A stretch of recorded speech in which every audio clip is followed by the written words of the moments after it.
레위기 공부하도록 하겠습니다. 한 2번 정도 나눠서 생각해 볼 텐데요. 레위기를 다 펴시기 바랍니다. 출애굽기 다음에 레위기입니다. 이 레위기의 이름은 우리가 지금 사용하고 있는 레위기는 뭐 다른 성경하고 비슷하게 70인역의 레위라는 그런 번역을 했지요. 그렇게 이제 70인역의 레위라고 번역하고 이 초대교회 조금 지나고 라틴어 성경이 있습니다. 그 라틴어 성경도 역시 70인격의 영향을 받아서 레비티커스라고 하는 그런 라틴말, 로마말로 번역이 되는데 우리 영어 성경은 그것을 이어받아서 레비티커스 그렇게 제목을 달았습니다. 우리 한글 성경도 70인경과 이 라틴어 성경에 기준을 해서 레위기 그렇게 제목을 달았습니다. 그러나 원래 그 히브리 성경을 보면은 레위기가 아닙니다. 와이크라입니다. 히브리 말로 와이크라. 1장 1절을 보시면요. 그 히브리 전통적으로 내려오는 책 제목은 그 첫 번째 나오는 단어들을 책 제목으로 삼는다고 그랬지요. 우리 1장 1절을 다 같이 한 음성으로 봐드리겠습니다. 여호와께서 회막에서 모세를 부르시고 그에게 일러 가라사대. 아멘. 여호와께서 모세를 부르셨다. 그래서 와이크라 이 말씀은 그가 부르셨다. 불렀다. 어디에서? 회막에서. 히브리 명칭은 와이크라, 그가 부르셨다. 그런 뜻이 됩니다. 그러면 왜 히브리 원문 제목대로 하지 않고 우리가 레위기라고 그렇게 제목을 달아서 사용하는가? 뭐 틀리지 않았나?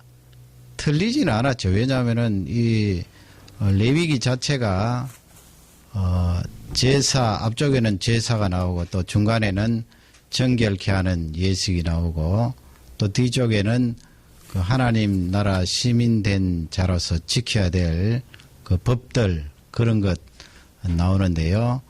이 제사장들이 많이 등장하지 않습니까? 그 제사장들은 바로 레위의 후손 되겠습니다. 직접 말씀드리면 아론의 직계 후손들, 제사장, 대제사장 그렇게 되니까 레위기 해도 틀린 것은 아니고요. 그 유대인들은 제일 먼저 이 어린 아이들에게 성경을 가르치고 읽힐 때는 레위기부터 읽힙니다. 그만큼 유대 사람들에게는 중요한데 우리 예수 믿는 사람들은 어쩌면 이 레위기를 좀 등한시하는 경우가 있어요. 물론 뭐 하나님의 말씀으로 66권 다 포함해서 1.5리 없는 말씀으로 받아들입니다만은 구약에 나왔던 그런 제사에 대한 규례이고 지금 또 적용이 되지 않는 그런 부분도 있기 때문에 어렵단 말씀이에요. 그러니 그냥 좀 방치하는 경우도 있고 건너뛰는 경우도 있고 한데 실제적으로 영적인 원리는 지금까지 살아있고 또 이 속에 보면은 예수 그리스도에 대한 그런 상징적인 내용들이 많이 있기 때문에 예수님 믿는 우리도 이 레위기를 중요하게 다룰 필요가 있습니다. 그 유대인들은 지금 보면은 그 사람들은 이 성전 연구소를 만들어서 그 하나님 앞에 옛날에 제사 드렸던 그 내용들을 다시 재현하려고 그렇게 하고 있는데요. 그 성전 연구소를 만들어서 연구도 많이 하고 차근차근 준비하고 어떤 사람들은 이야기하기를 뭐 못 하나까지 다 지금 준비되어 있다. 그렇게 이야기를 하는데 그런 영향을 받아서 우리 예수님 믿는 사람도 말이죠. 그 마치 구약시대에 일어났던 그런 제사 제도라든지 성전이라든지 이런 것이 다시 재현되는 것으로 그렇게 오해하고 착각하는데 그것은 큰 잘못이에요. 모르겠어요. 하나님께서 그렇게 유대인을 통하여 옛날 구약시대에 지어졌던 성전을 똑같이 그렇게 재현시킬지 모르겠지만 제가 봤을 때는 재현시키지 않을 거예요. 왜 재현시키겠습니까, 여러분? 이미 이 레위기에 나타나 있는 제사제도 짐승들을 잡아서 하나님 앞에 제사 지내고 했던 것은 장차 오실 예수 그리스도에 대한 그 희생을 나타내고 상징하는 것인데 말이죠. 불완전한 제사잖아요. 죄 지을 때마다 이렇게 하나님 앞에 나아가서 제사를 드리고 그렇게 해야 되는데 나중에 예수님께서 오셔서 한 번만에 십자가에서 그 희생 제사를 드리시고 우리의 구속을 완전히 이루어 주셨잖아요. 그런데 하나님께서 말세에 가서 다시 성전을 세우도록 하고 성전 세워서 뭘 하게요? 거기서 다시 짐승을 잡아서 하나님 앞에 제사 드리면 그게 어떻게 되는 겁니까? 예수 그리스도께서 우리를 위하여 피 흘려 죽으신 그 죽음은 어떻게 되는 거예요? 그렇기 때문에 성경적으로 보면 그렇게 예수님 재림하실 때 다시 성전을 짓고 재현시키고 하는 것은 없을 거예요. 단지 뭐 우리가 희망적으로 바라보는 것은 유대인들이 그 성전을 지으면서 예수 그리스도를 예배하고 찬양하는 그런 장은 있을지 몰라도 구약 제사를 다시 환원시키도록 하나님께서 허락을 하시겠습니까? 그런데 지독한 것은 그 유대인들이 이 레위기를 그만큼 중요시하고 옛날 제사제도를 그대로 답습하려고 하고 있기 때문에 그 사람들 고집은 대단하고요. 그런 식으로 하나님을 찬양하고 예배하지 않으면 이단으로 간주하니까 우리 예수님 믿는 사람도 핍박하고 엄청나게 싫어하는 것입니다. 심지어는 저들이 어떤 그런 기회만 되면은 우리들의 목숨까지도 앗아갈 그런 사람들이에요. 이 레위기를 공부하는 것은 그런 구약 시대의 제사라든지 성결 예법을 다시 우리가 반복하고 환원하자는 말씀이 아니에요. 여기서 예배의 원리를 찾아내고 예수 그리스도께서 어떻게 우리를 위하여 희생하실 것인가 거기에 대해서 구약 성도들에게 나타내 주시는 말씀이에요. 그런 관점에서 이 레위기를 보시면서 은혜를 받아야 될 줄 확신합니다. 그러면 이 레위기의 기록자는 누구일까요? 뭐 우리가 이제까지 공부한 대로 레위기의 기록자는 모세입니다. 그 방금 읽으신 1장 1절만 봐도 하나님께서 모세에게 말씀하시려고 불렀다 그렇게 되어 있잖아요. 그 외에도 뭐 수없이 많은 구절에 하나님께서 모세에게 말씀하셨다 그렇게 되어 있는데요. 우리 예수님께서 이제 이 레위기에 대해서 말씀을 하셨고 또 신약 성경에 보면 40번 정도 레위기에 대한 언급이 있어요. 그러니 여러분 이미 지나간 구약의 제사 제도입니다마는 신약에 그만큼 언급이 될 정도면 영적인 원리는 우리에게 많이 적용된다 하는 것을 잘 알 수가 있습니다. 마태복음 8장을 한번 찾아보세요. 우리 예수님께서 무엇을 말씀하셨는지 살펴보기를 원합니다.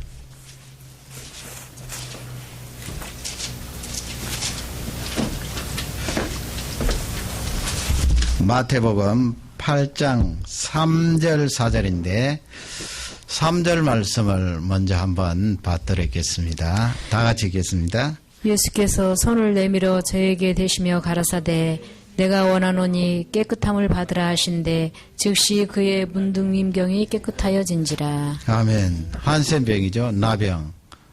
그 마가복음 1장에도 나옵니다마는 나도 원하노니 네가 깨끗함을 받으라 해서 손을 이렇게 터치하니까 즉각적으로 나병균이 떠나가고 깨끗함을 받았어요. 4절 말씀에 가면 예수님께서 그 현장에서 그런 말씀을 하세요. 우리 4절을 다 같이 읽도록 하겠습니다.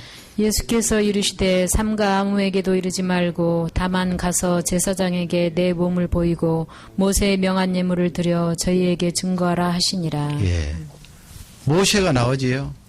모세가 명한 예물이라고 그렇게 예수님 말씀을 하시는데 이 내용이 어디에 나와 있는가 하면 출애굽기 14장 3절 4절에 나와 있어요. 앞으로 뭐 그 부분에 보겠습니다마는 그러니 우리 예수님께서 이 레위기는 모세가 기록한 책이다 하는 것을 말씀하시는 거지요. 뭐 본문 자체에서 레위기 자체에서 수없이 많은 구절들이 그것을 말씀합니다마는 예수님께서 이렇게 또 직접 말씀을 하셔서 틀림없이 레위기는 모세가 기록한 책이구나 하는 것을 알 수가 있는데 이렇게 분명한 증거가 있음에도 불구하고 자유주의 신학자들은 또 엉뚱한 이야기해요. 뭐 주전 뭐 4세기 5세기에 기록했니 편집했니 그런 이야기 하는데 이 바쁜 세상에 그런 이야기는 들을 필요도 없고요. 성경 본문 안에 이렇게 입증을 하면 그대로 받아들이고 특히 예수님께서 그 부분에 언급을 하시고 말씀을 하셨는데 틀림없이 모세가 기록했다 하는 것을 알 수가 있습니다. 그러면 언제 기록했을까요? 언제 기록했다 하는 그 내용은 레위기 자체 안에는 나오지 않아요. 그러나 지금 이렇게 정황을 보면 그 이스라엘 백성들이 성막을 다 짓고 성막은 뭐 조립해서 그렇게 이동할 수 있는 그런 구조물 아니에요. 그러니 성막을 다 짓고 이제 그것을 다시 뜯어서 조립할 수 있도록 딱 준비를 해서 이 시내 광야를 떠나는 시기가 언젠가 하면 출애굽한 지 2년 2월 20일이에요. 그 대개 학자들이 이야기하기를 그 떠나는 날 2월 20일로 거슬러 올라가서 한 50일 사이에 성령의 감동으로 이 모세가 레위기를 기록하지 않았나 그렇게 이야기하는데 정확한 연대는 알 수 없고요. 그 정도 이렇게 우리가 생각을 하면 되겠습니다. 그 넓게 보면은 15세기 주전 15세기 후반이다 그렇게 생각을 하면 되겠습니다. 그러면 이 레위기의 주제가 무엇일까요? 주제가 중요하잖아요. 레위기의 주제를 잡기 전에 지난번에 출애굽기 공부하면서 출애굽기에서 그 출애굽기 19장 5절 6절 보면 중요한 내용이 나와 있잖아요. 그 하나님께서 아담과 언약을 세우시지요. 처음에 아담을 만드시고 너 저 동산 중앙에 있는 나무 실과는 절대 먹지 마라. 먹는 날에는 반드시 죽는다. 그 언약이거든요. 하나님과 아담 사이에 언약이에요. 하나님은 창조주시고 아담과 하와는 피조물이다 하는 그것을 설정하시면서 언약을 세우는 것 아닙니까? 행위 언약이라 그러죠. 그러나 아담 하와가 범죄함으로 그 언약이 파기가 되고 인간에게는 죽음이 찾아왔는데 하나님께서 창세기 12장에 아브라함을 부르시고 그 아브라함의 후손들을 통하여서 하나님의 나라, 하나님의 자녀들을 만드시려고 이제 차근차근 계획하시면서 출발을 하는데 그 후손들이 이집트 땅에 갔다가 종살이하고 고생하는 것을 끄집어내셔서 지금 이제 시내 광야까지 인도하지 않았어요. 그 시내산에서 하나님께서 다시 그 하나님의 자손들과 자녀들과 언약을 맺으세요. 그 언약은 하나님께서 일방적으로 그 사람들에게 찾아와서 약속해 주시고 구원을 다짐하시고 사랑을 허락하시고 은혜를 베풀어 주신 그런 언약이에요. 평등한 입장에서 서로 계약을 하는 것이 아니고요. 하나님께서 일방적으로 사랑을 퍼부어 주셔서 그 이스라엘 백성들과 언약을 맺으시는데 그건 우리에게도 동일하게 적용되는 내용이거든요. 그것을 이제 시내산 언약이라 그러죠. 그 시내산 언약의 가장 중요한 구절이 바로 출애굽기 19장 5절 6절이에요. 중요하기 때문에 다시 우리 5절 말씀을 한 음성으로 받드리겠습니다. 세계가 다 내게 속하였나니 너희가 내 말을 잘 듣고 내 언약을 지키면 너희는 열국 중에서 내 소유가 되겠고. 아멘. 그 하나님께서 자신이 어떤 분이시다 하는 것을 나타내시지요. 세계가 다 내게 속하였다. 그 말씀 한마디로 하나님이 얼마나 엄청난 분인지 우리에게 알려주고 계십니다. 아마 화요일날 수업도 이렇게 제가 잠깐 비디오를 보니까 그 교수님이 갤럭시 이 우주의 은하계를 프로젝터로 보여주시면서 하나님이 크신 분이다 그렇게 설명을 하시더라고요. 참 우리 하나님은 너무 크신 분이에요. 이 엄청난 우주를 그 말씀으로 만드시니 그 만드신 그분은 얼마나 크시겠어요. 그분이 말씀하시기를 이 세계가 다 내게 속하여 있다. 어떤 다큐멘터리 보니까 이 우주에서 지구를 표현을 하는데 지구가 얼마나 크냐 뭐 그것도 아마 표현이 안 될 것 같아요. 야구장 있잖아요. 야구장 딱 있는데 거기 야구공이 하나 있어요. 야구공 위에 모래가 조그마한 모래가 하나 딱 붙어 있어요. 그 이 우주 하나님이 만드신 이 광대한 우주의 지구의 크기는 그것도 뭐 사실은 비유가 안 되는데 야구장 안에 있는 야구공에 붙어 있는 모래 하나예요. 그러니 여러분 이 우주가 얼마나 큽니까? 그런데 하나님께서 이 세계가 우주가 다 내게 속해 있다. 하나님이 다스리시고 하나님이 지배하시고 하나님이 만드셨다는 것을 거기서 말씀하고 있습니다. 그리고 우리에게 이스라엘 백성들에게 주시는 말씀은 언약을 지키고 내 말을 지키면 너희가 내 소유가 되겠다. 그렇게 말씀을 하시는 거예요. 그 크신 하나님의 소유가 된다는 말씀이에요. 얼마나 큰 축복이에요. 6절 말씀에 가면은 다 같이 우리 6절을 읽겠습니다. 너희가 내게 대하여 제사장 나라가 되며 거룩한 백성이 되리라. 너는 이 말을 이스라엘 자손에게 고할지니라. 예, 제사장 나라라 그랬습니다. 그리고 거룩한 백성이라. 하나님께서 다스리고 지배하시는 그 나라의 주인공이 될 것이다. 그리고 너희들은 거룩한 백성들이 될 것이다.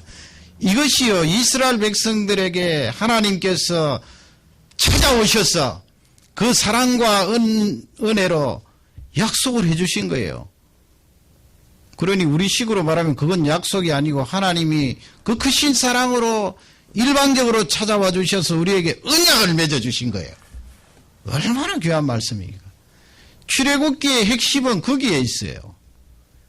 이집트에서 끌어내 주시고 끌어내기 위하여서 준비해 주시고 실제 구원하셔서 이렇게 말씀으로 언약을 맺어주셔서 하나님 백성 삼으셨다는 말씀이에요. 그 출애굽기의 후편으로 하나님이 주신 말씀이 바로 레위기예요. 그러니 하나님께서 이 출애굽기를 통하여서 우리에게 주로 말씀해 주시는 주제가 있겠지요. 왜냐하면 우리는 하나님의 소유가 되었잖아요. 제사장 나라 속에 살아가는 시민권자가 되었어요. 그리고 우리 자신은 거룩한 백성이 되었습니다. 이 레위기의 주제는 11장 45절이에요. 표시를 해놓으시기 바랍니다. 우리 레위기 11장 45절을 찾아서 읽도록 하겠습니다. 레위기 11장 45절은 레위기에서 가장 중요한 성구가 되겠습니다. 꼭 마크해 놓으셨다가 기억을 하시기 바랍니다. 다 같이 우리 한음성으로 받들겠습니다. 나는 너희의 하나님이 되려고 너희를 애굽 땅에서 인도하여 낸 여호와라. 내가 거룩하니 너희도 거룩할지어다. 아멘. 그 앞부분에는 벌써 간접적으로 시내산 언약, 출애굽기 19장 5절 6절 말씀에 대해서 간접적으로 말씀하시면서 구체적으로, 그러니까 이 레위기는 출애굽기에 구속된 하나님의 백성들에게 하나님과 백성들 사이에 언약을 맺은 그 내용을 구체화하는 거예요. 그 구체화의 내용이 하반절에 내가 거룩하니 너희도 거룩할지니라 이 말씀이에요. 이 거룩하다는 말씀은 구별이라는 그런 개념이 포함되어 있답니다. 구별. 그 어떨 때 사용하는가 하면 히브리 말이 되겠지요. 여러분, 하나님하고 이 피조물하고 구별이 틀림없이 되지요. 특히 죄가 이 사람 속에 들어와서 우리 사람들이 신을 만들잖아요. 하나님이 아니, 원래 신은 그 창조주 하나님이신데 엉뚱하게 자기들 생각하는 대로 보이는 대로 달에게 절을 하고 태양에게 절을 하고 심지어는 큰 고목나무 있으면 고목나무에게 절을 하고 아니면은 뭐 돌을 깎아서 만들어서 거기에 절을 하면서 이것이 신이다. 그렇게 말하지 않습니까? 하나님께서 보시기에는 기가 막힐 노릇이에요. 기가 막힐 노릇. 우리 사람은 자꾸 그 하나님을 끄집어 내려서 자기들이 만드는 그 신 속에 집어넣으려고 그러는 거예요. 하나님을 말이죠. 그게 말이 되는 이야기입니까? 그 크신 하나님을. 그럴 때 우리 하나님께서 아니야. 나는 창조주야. 너희들이 깎아 만든 그것은 너희 손으로 만든 수공품이지. 아니면 너희들이 절하고 있는 그 나무는 내가 만든 것이야. 그럴 때 구별이 되잖아요. 구별.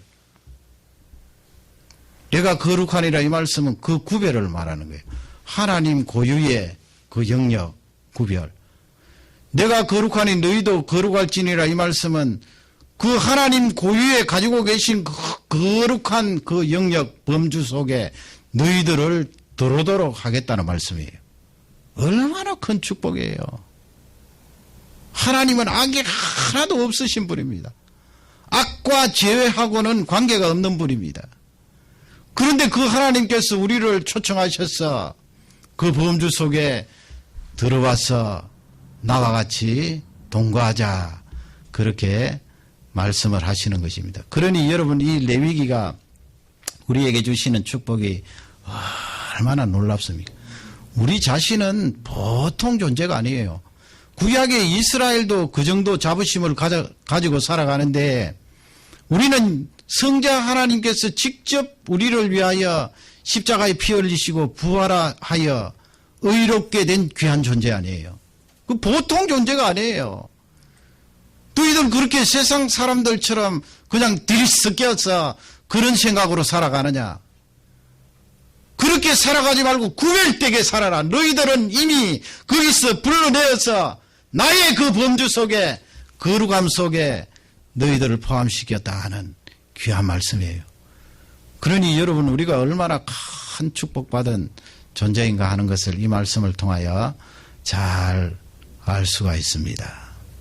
이 주제 말씀을 생각하면서 레위기를 한번 나누어 보면은요, 4가지로 그렇게 나누어 볼 수가 있어요. 1장에서 8장 사이에는, 죄송합니다. 1장에서 7장 사이에는 뭐가 나오는가 하면 희생 제물이 나오고요. 또 뭐 거기에는 또 소재가 있어서 곡식도 나옵니다만은 제물이 나오고 그 다음에 제사가 나와요. 신약식으로 말하면 예배겠지요. 그리고 또 6장 7장에 보면 제사장들이 하나님 앞에 예배드리는 그것이 나와요. 그러니 1장에서 7장 사이에는 하나님 앞에 예배드리는 것을 우리에게 잘 알려주고 있어요. 내가 거룩하니 너희도 거룩할지니라 이 말씀에 첫 번째 나오는 것이 하나님 앞에 예배드리는 거예요. 그 다음에 8장, 9장, 10장은 제사장들에 대해서 거기 뭐 위임도 나오고요. 제사장들에 대해서 거기에 하나님께서 말씀을 주시고 11장에서 16장까지는 정결법이에요. 정결법. 그리고 17장에서 27장까지는 하나님의 나라의 언약 백성으로서 우리가 시민권자잖아요.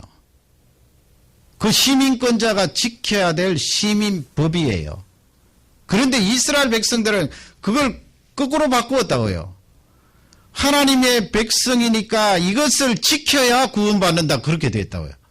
그러나 원래 하나님께서 주신 말씀은 하나님의 언약의 백성으로서 하나님 앞에 예배드리고 예배드리면 그 예배를 받으신 하나님께서 너희들 거룩하게 되었다 선언해 주시는데 그러면 얼마나 우리가 기쁘고 감사해요. 하나님 어떻게 우리가 죄 많은 인생인데 하나님의 그 거룩함 속에 같이 들어가서 하나님과 영광을 돌릴 수가 있습니까? 하나님께 영광을 돌릴 수가 있습니까? 그렇게 해서 감사하면서 11장에서 27장에 나오는 내용들을 지켜야 되는 거예요. 감사하고 기쁜 마음으로 당연히 지켜야 되지 않습니까?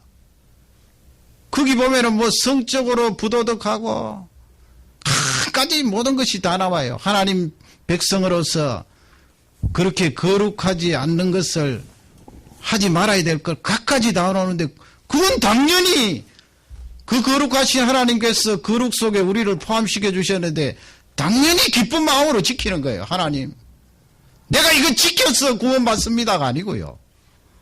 하나님 너무 감사합니다. 내가 하나님의 언약의 백성인데 당연히 이것은 지켜야 되지요. 하나님 지키겠습니다.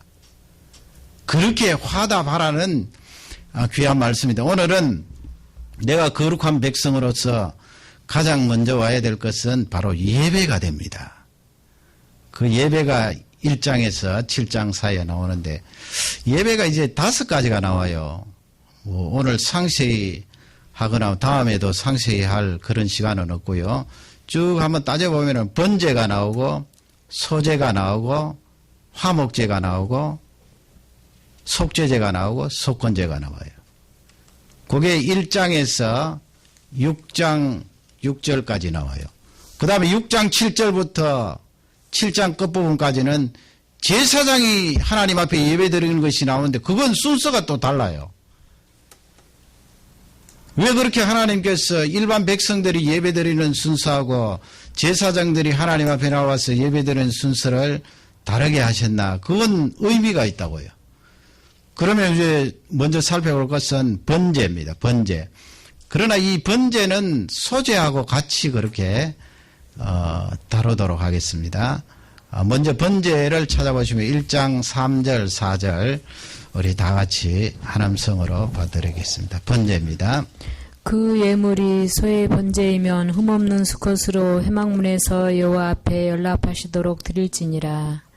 그가 번제물을 머리에 안수할지니 그리하면 연락되어 그를 위하여 속죄가 될 것이라. 아멘. 번제. 번제가 나오는데 거기 보면은 그 안수가 나오고 그죠? 그리고 속죄라는 단어도 4절에 나와요. 그러니까 이 번제 속에 하나님 앞에 번제를 드리면 하나님께서 거기에 속죄에 대한 그 응답도 하신다는 말씀인데 그 다음에 소제를 한번 보겠습니다. 소제는 2장 1절이에요. 우리 2장 1절을 다 같이 읽겠습니다. 누구든지 소제의 예물을 여호와께 드리려거든 고운 가루로 예물을 삼아 그 위에 기름을 붓고 또 그 위에 유향을 놓아. 예, 소제는 구레인이잖아요. 구레인 오프리링이라고 그래서 곡식. 그러나 이 번제나 소제, 번제도 여러분 불에 확 태워서 하나님 앞에 드리니까 이건 전체적으로 하나님 앞에 드리는 것을 말씀을 하고 있습니다. 그리고 곡식도 그것을 빻잖아요.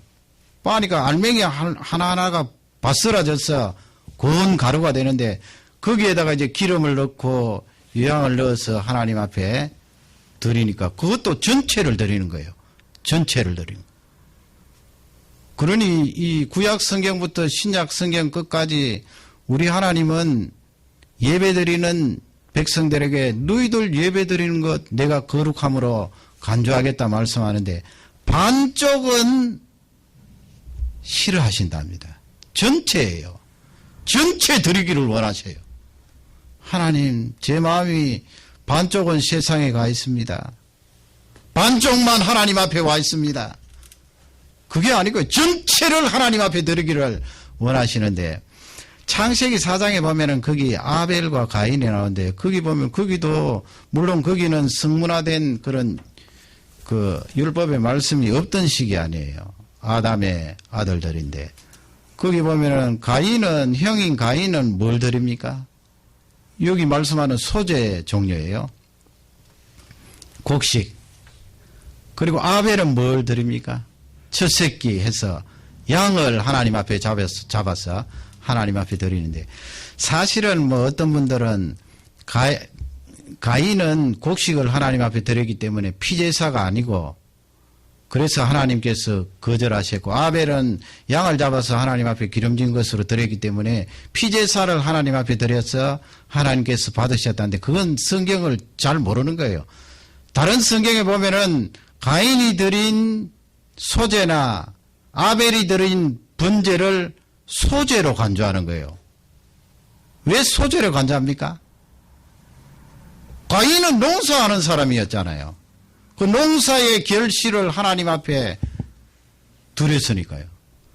아벨은 뭐였어요? 양치는 자였잖아요. 양쳤던 그 양을 하나님 앞에 드렸으니까 이 성경은 통틀어서 소재를 하나님 앞에 드렸다 그렇게 말씀을 하는데, 그러면 왜 하나님께서 아벨은 받으시고 가인은 거절하셨나? 그건 히브리서에 나오는 말씀처럼 믿음으로 드렸나 드리지 않았나, 거기에 판가름이 나는 거예요. 믿음으로 드렸나 드리지 않았나, 그 말씀은 전부를 드렸나 반을 드렸나 그 말씀 아니에요. 다 안 드렸다는 거예요. 마음이 뺏겼다는 거죠. 그러니 하나님께서 가인의 예배를 받지 않으셨다 하는 그런 말씀이 되겠습니다. 예수 그리스도께서 이 세상에 오셔서 번제를 드리셨지요. 그 번제는 속죄의 번제 아니고, 우리 예수님이 그냥 절반은 두시고 절반만 십자가 위에서 우리를 위하여 드리신 거 아니잖아요. 완전히 다 하나님 앞에 우리의 죄를 위하여 드리신 거예요. 얼마나 철저히 드리셨든지 나중에는 요한복음 19장에 보면은 로마 군인이 죽음을 확인하기 위하여서 보통은 나무망치로 그냥 무릎을 내리쳐서, 그 십자가의 사형수가 무릎을 내리치면 지탱하고 있던 상체가 막 팍 내려와서 호흡기관이 막혀서 세상을 떠나잖아요. 그러나 우리 예수님은 성경에 기록된 대로 그렇게 뼈는 꺾지 않으셨다고요. 어린 양 통째로 유월절 때 이스라엘 백성들이 먹듯이 뼈는 상하지 않아야 하셨는데, 로마 군인이 옆구리에 창을 팍 찔러서 요한 사도가 보니까 물과 피가 다 쏟아졌잖아요. 그렇게 물과 피가 다 쏟아졌다는 말씀은 전체를 들으셨다는 거예요. 우리를 구속하기 위하여. 어떤 이단들은 뭐 영혼만 오셔서 영혼이 십자가 위에 달리셨던 그런 게 어디 있습니까? 벌써 번제 예수 그리스도를 말씀하시는데, 우리에게 레위기에 말씀을 주셨는데 통째로 아니에요. 통째로. 전체로 하나님 앞에 제사를 드리시고 번제를 드리시고 우리를 속하여 주셨다는 귀한 말씀이 되겠습니다. 그 창세기 8장 20절 21절에 보면은 노아가 하나님 앞에 번제 드리는 내용이 나와 있는데, 그때 하나님께서 이 노아의 제사를 보시고 다시는 이제 이 세상을 물로 심판하지 않겠다 그렇게 말씀을 하시는데, 그 속에 벌써 레위기가 나오기 전이지만 하나님 앞에 번제를 드릴 때 속죄가 들어가 있는 거예요. 그리고 창세기 22장에 보면은 하나님께서 아브라함의 아들을 번제로 드려라 할 때 실제 아브라함이 번제로 드렸잖아요. 그거는 하나님께서 번제로 드린 것으로 간주해 주셨는데, 우리 하나님은 사람을 그렇게 잡아서 불에 태우도록 하시는 분이 아니에요. 그러면 왜 그렇게 딱 한 번 하나님이 아담을 만드신 이후로 딱 한 번 말씀하셨는데, 그게 바로 아브라함의 아들 이삭이에요. 번제로 드려라. 왜 그렇게 말씀하셨는가? 그것은 인격화된 거예요. 번제의 제물이 인격화된 거 아닙니까? 아들 이삭이 번제의 제물이 되었으니까 인격화된 거예요. 하나님께서 사람을 불에 태워서 죽이는 그 제사를 인정하신 것이 아니고요. 장차 오실 독생자 예수 그리스도께서 그렇게 번제로 드려지는, 통째로 하나님 앞에 제사를 드리는, 생명을 내어드리는 그것을 인격적으로 벌써 창세기 22장에 나타내 주신 것입니다. 그러니 이 번제가 우리에게 얼마나 중요한 거예요. 이 예배를 통하여 하나님 아버지, 저희 모든 것을 드립니다.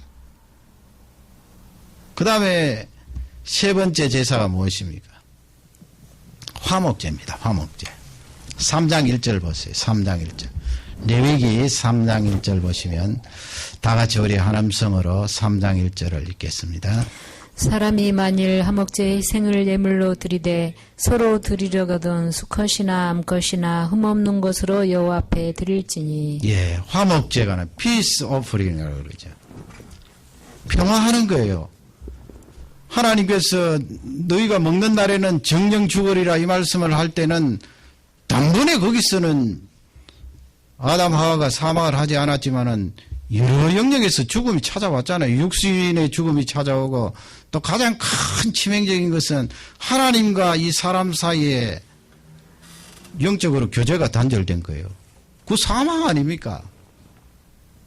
치명적인 사망이지요. 그러나 번제, 소제 뒤에 화목제가 들어온 것은 하나님과 평화한다는 거예요. 그래서 이 화목제는 제사장과 백성들이 같이 먹을 수 있는 그 하나님 앞에 제사를 드리고 그 남은 그 드린 고기를 함께 나누어 먹을 수 있는 거예요. 왜 그렇게 함께 나누어 먹을 수 있습니까? 우리가 하나 되었다는 거지요. 하나님 앞에 번제 드리고 소제 드리고 하나님께서 우리 사람들에게 말씀을 하시잖아요. 하나님이 우리를 불러주시잖아요. 만나주시잖아요. 평화가 이루어진 거예요. 그러니 얼마나 감격스럽습니까? 사람과 사람 사이에도 그 평화를 축복하면서 서로 고기를 먹고 교제를 하는 것입니다. 어떤 번역에 보면은 펠로우십이라고 되어 있는데 교제 제사라고 그래요. 교제. 그건 제가 보기에는 아마 이 사람 쪽에 더 포인트를 맞춘 번역인 것 같아요. 가장 먼저 가야 될 것은 하나님과 사람 사이의 평화가 이루어졌고 그 평화 속에 살아가는 거룩한 백성들은 옆에 있는 사람들과 화평의 관계를 이룬다 하는 그런 귀한 제사가 되었고요. 네 번째 제사는 속죄제예요. 속죄제는 4장으로 넘어갑니다. 4장 13절 14절입니다. 우리 4장을 다 같이 읽도록 하겠습니다. 만일 이스라엘 온 회중이 여호와의 금령 중 하나라도 그릇 범하여 허물이 있으나 스스로 깨닫지 못하다가 그 범한 죄를 깨달으면 회중은 수송아지를 속죄제로 드릴지니 그것을 회막 앞으로 끌어다가. 아멘. 속죄제가 속죄제는 뭐예요? 신 오퍼링이잖아요. 죄 용서. 아니 앞쪽에 번제에서 속죄를 말씀하셨는데 왜 또 속죄제를 하나님께서 정하셔서 이스라엘 백성들이 하나님 앞에 예배를 드리게 하셨나? 그 예표예요. 사람들이 하나님 앞에 화평하려면 반드시 이 속죄제의 희생이 있어야 된다는 말씀이에요. 그 속죄제의 희생의 주인공은 바로 예수 그리스도를 말씀하는 거예요. 그 희생이 없으면 죽을 때까지 속죄제 드리다가 세상 떠나는 거예요. 불완전하거든요. 속죄제 자체는 불완전해요. 돌아가서 제 집에 또 와서 하나님 앞에 속죄제 드리고 또 드리고 또 드리고 해야 되는데 끝없이 불완전함이 계속되는데 왜 그런 제사를 하나님께서 화목제 다음에 두셨나? 그것은 그 속죄제를 단번에 드리시고 우리의 죄를 사하여 주실 예수 그리스도를 나타내시기 위하여 속죄제를 화목제 뒤에 집어넣으신 거예요. 너희들 사람 사이에 화평하기 위해서 하나님과 화평이 이루어져야 되는데 그것이 이루어지려면 반드시 단번에 속죄제를 드릴 메시아가 이 세상에 오셔야 된다 하는 것을 우리에게 잘 알려주고 있습니다. 마지막 속건제가 있습니다. 속건제. 5장으로 넘어가죠. 5장 15절입니다. 5장 15절 16절을 다 같이 읽도록 하겠습니다. 누구든지 여호와의 성물에 대하여 그릇 범하였거든 여호와께 속건제를 드리되 너희 지정한 가치를 따라 성소의 세겔로 몇 세겔 은에 상당한 흠없는 수양을 때 중에서 끌어다가 속건제로 드려서 성물에 대한 범죄를 갚되 그것에 5분 1을 더하여 제사장에게 줄 것이요 제사장은 그 속건제의 수양으로 그를 위하여 속한즉 그가 사함을 얻으리라. 아멘. guilt offering이라고 그러죠.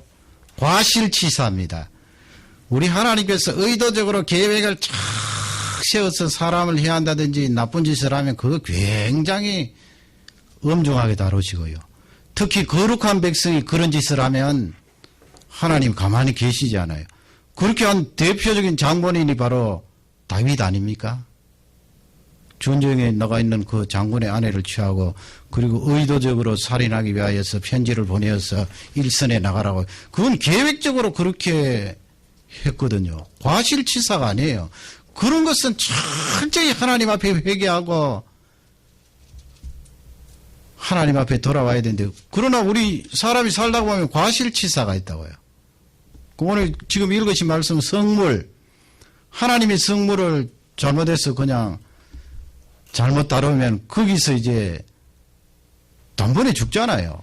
단번에 죽는데 하나님께서 그렇게 다 단번에 해하지 않으시고 이 속건제를 만드셔서 하나님 앞에 제사를 드리게 하시고 그 다음에는 거기에 또 보상을 하도록 5분의 1 그렇게 나와 있지요.